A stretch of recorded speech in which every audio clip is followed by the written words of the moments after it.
We did it. I found the Tesla Cybercab, and it is charging for the first time that anybody in the world has seen this publicly charging. This is a Tesla Model S from my friend Josh West. He has a YouTube channel where he drives around the United States and Canada in this thing. He loves it. He published a video a week or two ago showing the Cybercab. So I asked him, hey, can I come down and hang out with you for the day? Let's see if we can find the Cybercab. Did you know this was gonna be here? I did not. Actually, I looked over, you were like doing your mic, and I look over and I'm like, holy smokes, it's the Cybercab. What do you think? There it is. You found it. I haven't even started my camera yet today, and we found it. Holy smokes. And more importantly, it's at a supercharger. Nobody's seen this before. That's not a Tesla employee. We didn't even know it had a charge port. It was supposed to be like wireless and all this sort of things. And it actually has a little weather cap in there too, which I've never seen on a Tesla. That's normally something we see on the, the CCS DC ports on some of the other non-Tesla EVs. Okay. And so he not only pulled open that door, but then had to pull off this rubber weather cap and then plug the supercharger in. So that's something new. And then this little drop-down door, I don't believe it's powered. It looks like it's one of those like push things, like on the old curio cabinets, when you close the doors, you kind of push it and it sucks it in. And then same thing to open it, just push it and it pops it. And then it kind of just free hinges down. It does not look like it's power in any way. Now, for those of you that don't know, this is the car that Elon announced and showed a bunch of stuff about at Warner Brothers Studios. I think it was like a year ago. Oh, what is this? What is that? Oh, let's go. What is this? Is that real? Look at the doors.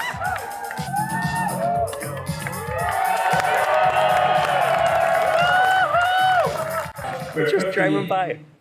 Fully autonomous cars here tonight. And it was really, really cool looking. It didn't have a steering wheel inside of it, but he said this is going to be the future of self-driving. Since then, they have launched the Robotaxi, but it's basically just Model Ys driving around in a bunch of different cities around America.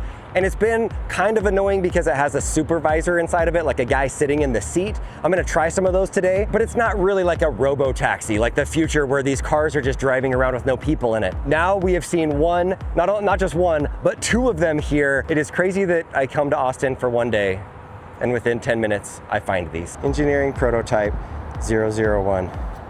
That's wild. You don't even have back glass on it. The whole thing is covered with what looks like gold metal. I would love to see what it looks like inside of the trunk or when you're inside of it looking back. I thought at first that maybe because it says V001 that maybe it was like the very first one, but they both have that sticker on there, so they're both prototypes. This is not like a special VIN number. We're in public right now, by the way. We're not like annoying. I mean, we're not like doing anything wrong. I can be annoying.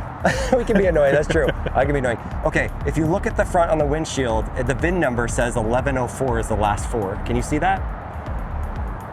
Yes. Go over to the other one, do a little investigative work. Go see what the VIN is of the other guy. Okay. Before they leave. Look at him. 1138. Wow. This one has a front plate on it. 1138. Those don't line up at all. No little side mirror right here. Nothing. It doesn't exist. Instead, you have the camera right here. You would think that's the way it's going to be in the future. I don't know if it'd get proved that way. Also, the panel gaps are quite large. Even on the other one, there's like some parts where it's coming out.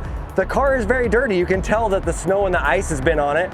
On the front, there is no license plate, and instead, we've got like this weird hole with like a tow rope that could pull out, I guess, in case it breaks down. The camera is right down here, so you've got one down in the front. You also have the one up at the top.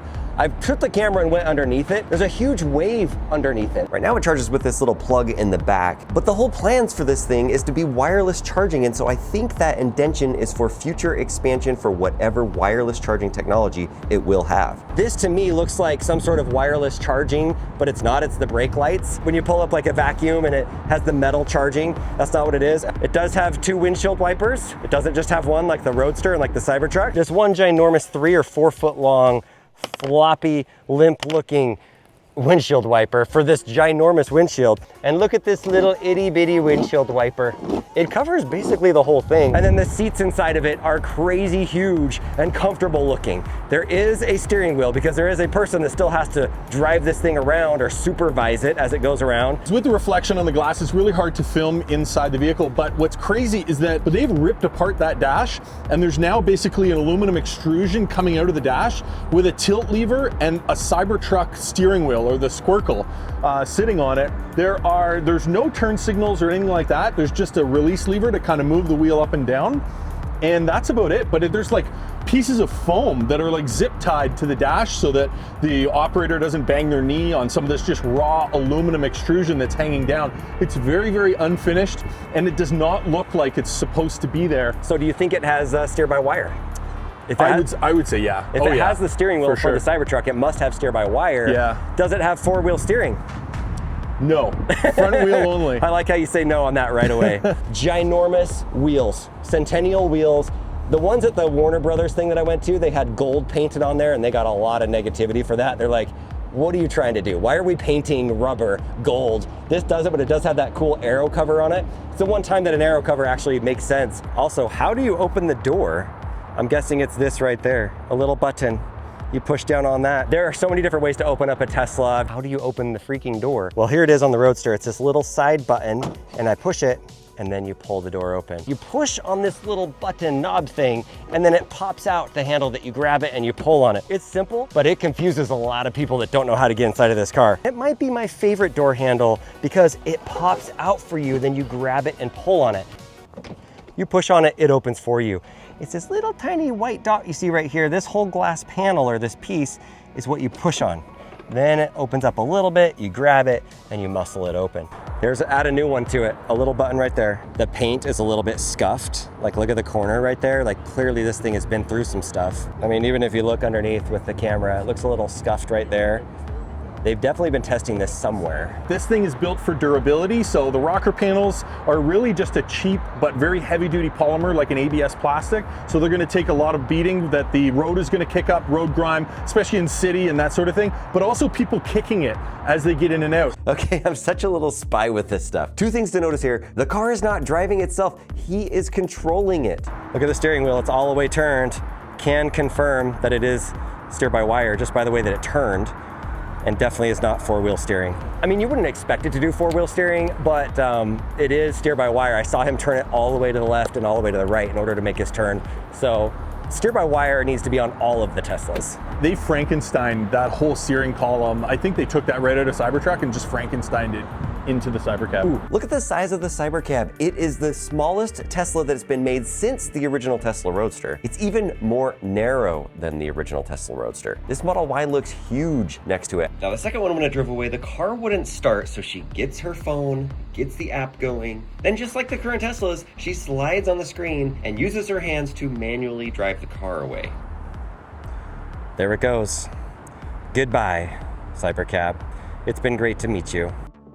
I come to Austin, Texas for not even a full day and I see the Cybercab. I'd call that a successful trip. After being here for an hour or two, I think I can turn around and go home. Mission accomplished. So here is the plan. We are going to attempt to take a ride in the unsupervised Robotaxi. So we came to this place called Terry Black's Barbecue. So the car has been ordered.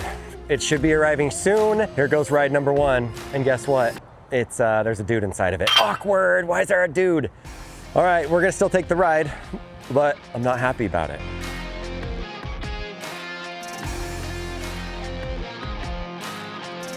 Don't have all day to be here today, so we'll see how many rides it's gonna take me that I can actually do today, but then also to see if I can actually find one that is unsupervised, because we definitely have a supervisor.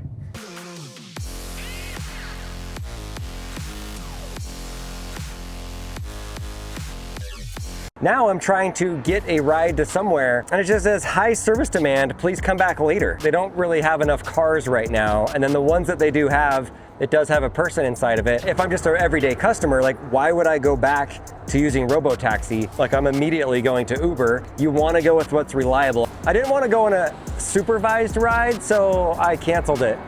There it goes. I don't want the people inside. I want a robot to drive me around. I didn't come all the way to Austin to have somebody chauffeur me around inside of the car awkwardly. All right? Am I gonna get banned? Is Elon Musk gonna like lock up all my vehicles now? Bummer. Look at that guy. Yeah. There it is. There's a person in there. That was supposed to be our ride. And then it had a person in it and we canceled. I'm sorry, Elon, we canceled. We have requested 8 different Robotaxis today and every one of them have been supervised. There's been a human being inside of it. Okay, you live here in Austin. How hard is it gonna be for you to be able to go on one of these rides? Like, and how often are you gonna try to do this? This is a tough one. Well, I think I'll probably try again. Probably tomorrow. I'll be back in the city. It's the struggle is that the system just gets overwhelmed, and so everybody and their brother is trying to book one of these rides. And so you're waiting a half an hour to 40 minutes between bookings. So if you add up that time where you're waiting for the ride and then it shows up and either you cancel or you take the ride, each attempt is like an hour. So by the time you've done 8, that's a full working day of 8 hours, and you come up kind of empty-handed.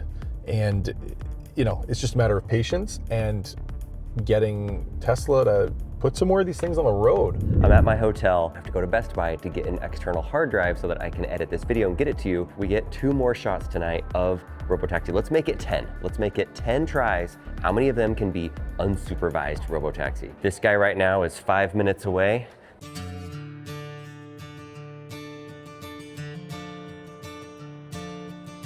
All right, number 9. Is there a person inside of it? Let's see.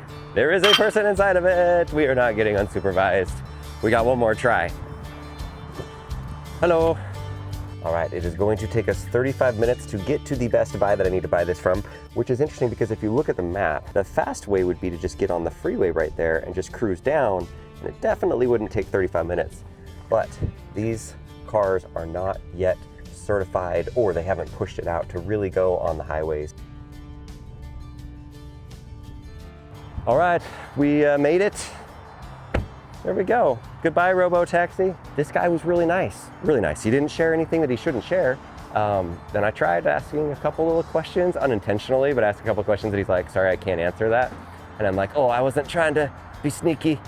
So anyways, Best Buy's about to close. Let me go get this thing and then one more ride. I got it. I got my portable hard drive that I forgot to bring with me on my trip, so now I can edit this video. Bad news, I'm trying to order a car and it says high demand. 8:30 at night. Once one comes up, it might take another 30 minutes till it gets here. So I could be waiting for an hour just to get one. This store is closing. What are you gonna stand outside of a Best Buy in a city that you are not from and just stand here and wait? Definitely a downside to this service right now. It is not super reliable. Let's see if we can do an Uber, and we're going to find an Uber on here. Look at that. And look how long it takes to get there. It takes the freeway. It takes the freeway, which is the way that it should go. It's so fast, and there's plenty of cars. There's Premiers, Uber X, confirm, pick up here. See how long it says it's gonna get here. Just like that. Request, ride requested. Ooh, look at those tacos. I have a promo for tacos. Sounds good. See? Tesla didn't offer me tacos. Waymo? Oh, Waymo! You matched with a Waymo, no way. Confirm ride. They are just rubbing it in our faces. Tesla, too high demand, can't come find me. I select this and it's like, would you like a Waymo? It's like they knew I was making this video. You saw it live. I was recording it. Let's pull up the other one. Let's see. Oh my gosh, a Waymo's coming to get me. That's perfect. The 10th, there we go. Let's search Robotaxi one more time. High demand. I'm trying, Tesla. I'm trying. We're only gonna be able to do 9 of them. And the day was saved by a Waymo. The most reliable self-driving cars in Austin, Texas is Waymo. And it also is the only one that I've found that doesn't have a dude sitting inside of it. The dude was nice today. He was nice. A lot of those supervisor guys were nice. But just drive. I know you're capable at it. Just show up unsupervised. That is so dumb. All right, Waymo is gonna be the way. Also, my hotel is renovating and I found the room where they keep all the toilets. I can't tell if those are the new toilets or the old toilets, but that's lots of toilets.